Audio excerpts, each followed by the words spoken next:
Coach, ലേഡീസിനെ സംബന്ധിച്ചിടത്തോളം ശരിക്കും fitness എന്താണ്? ലേഡീസ് ഇപ്പോൾ ഫിറ്റ്നസ്സിന് കൂടുതൽ കോൺസെൻട്രേറ്റ് ചെയ്യുന്നുണ്ടല്ലോ, അതിനെപ്പറ്റി ഒന്ന് പറഞ്ഞു തരാൻ പറ്റുമോ? ലേഡീസിന് ശരിക്കും ഫിറ്റ്നസ് എന്താണെന്ന് ചോദിച്ചാൽ, അപ്പോൾ ഒരു പോയിന്റിലേക്ക് എത്തിപ്പെടാൻ പറ്റുന്ന ഒരു സാധനമല്ല. ജെൻസിന്റെ പോലെ തന്നെ ലേഡീസും പല കാറ്റഗറിയിലുള്ള ആളുകളാണ്. അപ്പോൾ ഒരു കോമൺ ഹൗസ് വൈഫ് ഉണ്ട്, സർജൻ ഉണ്ടാവും, അത്ലറ്റ് ഉണ്ടാവും, അതേപോലെ കമ്പ്യൂട്ടർ എഞ്ചിനീയേഴ്സ് ഉണ്ടാവും, പുറത്ത് ഭാരിച്ച പണികൾ ചെയ്യുന്ന ലേഡീസ് ഉണ്ടാവും. ജെൻസിന് ലഭിക്കേണ്ട പോലെ തന്നെ സെപ്പറേറ്റ് ആയിട്ട് അവർക്ക് ഫിറ്റ്നസ് മാറേണ്ടതുണ്ട്. ഇപ്പോൾ ഒരു ഹൗസ് വൈഫ് അവരുടെ ഫിറ്റ്നസ് എന്താണെന്ന് ചോദിച്ചാൽ ഡെയിലി കോമൺ വീട്ടിൽ കാര്യങ്ങൾ നടക്കുന്ന ഫങ്ഷണലായിട്ട് ചെയ്യുന്ന കാര്യങ്ങൾ സ്മൂത്തായിട്ട് ചെയ്യാനുള്ളൊരു ഫിറ്റ്നസ് ഉണ്ടാക്കിയെടുക്കുക എന്നുള്ളത്. ഒരു അത്ലറ്റിനെ സംബന്ധിച്ചിടത്തോളം ആ അത്ലറ്റ് എത്രത്തോളം ഗ്രൗണ്ടിൽ പെർഫോം ചെയ്യും എന്നുള്ളതിന് ഒരു ഫിറ്റ്നസ് ഉണ്ടാക്കിയെടുക്കുക എന്നുള്ളത്. അപ്പോൾ നീ ചോദിച്ചത് ഒരു ഒരു ഒരു ഒരു പോയിന്റിലേക്ക് എത്തിപ്പെടുത്തേണ്ട ഒരു ചോദ്യമല്ല.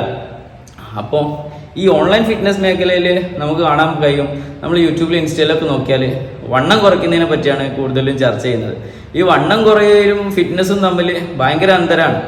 വണ്ണം കുറയുക എന്ന് പറയുന്നത് ഒരു ബോഡി ഷേപ്പിംഗാണ്. ആ ബോഡി ഷേപ്പിംഗ് ചെയ്യുക എന്നുള്ളത് അത് വേറൊരു ഡിപ്പാർട്ട്മെൻറ്റാണ്. അത് ഫിറ്റ്നസ്സുമായിട്ട് ഒരു ബന്ധം അത്രത്തോളം ഉണ്ട് എന്നുള്ളത് എനിക്ക് പറയാൻ പറ്റത്തില്ല. കാരണം എന്താ പറഞ്ഞാൽ വണ്ണം കുറഞ്ഞ ആളുകൾ തന്നെ നമുക്കറിയാം, ഒരു വീട്ടിൽ ഒരു കറണ്ട് പോയൊരു സമയത്ത് വെള്ളം കോരണം. അപ്പം വെള്ളം കോരാൻ നോക്കുമ്പം തൊട്ടിയെടുത്ത് പൊക്കി വെക്കുമ്പം വലിയുന്നില്ല.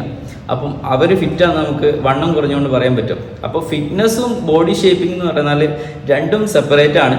അപ്പോൾ ഈ സെപ്പറേറ്റ് ആയ അവസ്ഥയിൽ നമ്മൾ നോക്കുമ്പോൾ ഫിറ്റ്നസ് എന്താണ് നമ്മൾ ഐഡന്റിഫൈ ചെയ്യണം.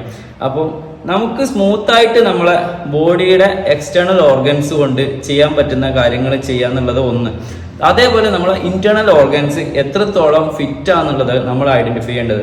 അപ്പോൾ ഒരു ഹാർട്ടിന്റെ റേറ്റ്, റെസ്റ്റിംഗ് ഹാർട്ട് റേറ്റ് എത്രയാണ്, ഒരു മാക്സിമം ഹാർട്ട് റേറ്റ് എത്രയാണ് എന്നുള്ളതൊക്കെ ഐഡന്റിഫൈ ചെയ്യേണ്ടത്.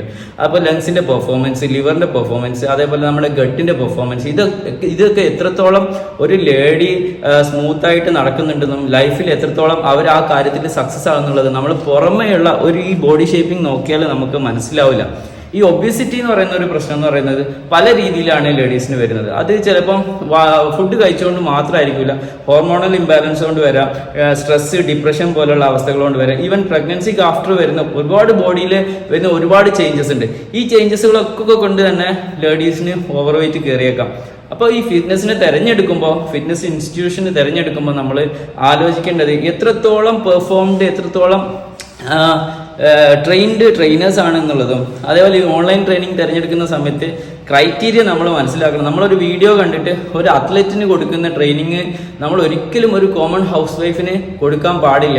ഒരു ട്രെയിനിങ് ഞാൻ കണ്ടായിരുന്നു, ആ പുള്ളി അത്ലറ്റിക്സിന്, അതായത് മിലിറ്ററി ട്രെയിനിങ് കൊടുക്കുന്ന ആൾക്ക് എത്രത്തോളം ഫോഴ്സ്ഫുൾ ആയിട്ട് അവരുടെ ഹാർട്ട് റേറ്റ് പോലും മോണിറ്റർ ചെയ്യാതെ കോമൺ ഹൗസ് വൈഫ് വന്നിട്ട് ഇവരുടെ കീഴിൽ ട്രെയിനിങ് ചെയ്യുമ്പോൾ അത് എത്രത്തോളം റിസ്ക് ആണ് അവർ മനസ്സിലാക്കുന്നില്ല. അപ്പോൾ ഫിറ്റ്നസ് മേഖല തിരഞ്ഞെടുക്കുമ്പോൾ നിങ്ങൾ ചൂസ് ചെയ്യേണ്ടത് നിങ്ങളുടെ ബോഡി ടൈപ്പ് എങ്ങനെയാണ്, നിങ്ങളെ ഇന്റേണൽ ഓർഗൻസ് എങ്ങനെ വർക്ക് ചെയ്യുന്നതൊക്കെ ആദ്യമേ അന്വേഷിച്ച് കണ്ടുപിടിച്ച് മനസ്സിലാക്കിയിട്ട് വേണം നിങ്ങൾ ഫിറ്റ്നസ്സിനെ തിരഞ്ഞെടുക്കുകയാണെന്നാണ് എൻ്റെ അഭിപ്രായം. ബോഡി ഷേപ്പിങ്ങിനെ സംബന്ധിച്ചിടത്തോളം പറയുകയാണെങ്കിൽ, ബോഡി ഷേപ്പിംഗ് അവർ കറക്റ്റായിട്ട് ന്യൂട്രീഷൻ ഫോളോ ചെയ്ത് അതിൻ്റെതായ എക്സസൈസ് ചൂസ് ചെയ്ത് ലൈറ്റ് വെയിറ്റ് ട്രെയിനിങ്, കൂടുതൽ റെപ്പിറ്റേഷൻസോട് കൂടി തന്നെ, അതേപോലെ സ്ട്രെച്ചിങ്, കാർഡിയോസ്, ഹൈ ഇൻറ്റൻസിറ്റിയോ ലോ ഇൻറ്റൻസിറ്റിയോ ട്രെയിനിങ്ങുകൾ മിക്സ് ആക്കിക്കൊണ്ട് ചെയ്താൽ മാത്രമേ ലേഡീസിന് ഒരു ബെറ്റർ ഷേപ്പിലേക്ക് എത്താൻ പറ്റുള്ളൂ. അപ്പോൾ ബെറ്റർ ഷേപ്പും ഫിറ്റ്നസ്സും ഒരു കണക്ഷൻ വെച്ച് നിങ്ങൾ കാൽക്കുലേറ്റ് ചെയ്യാൻ പാടുള്ളതല്ല.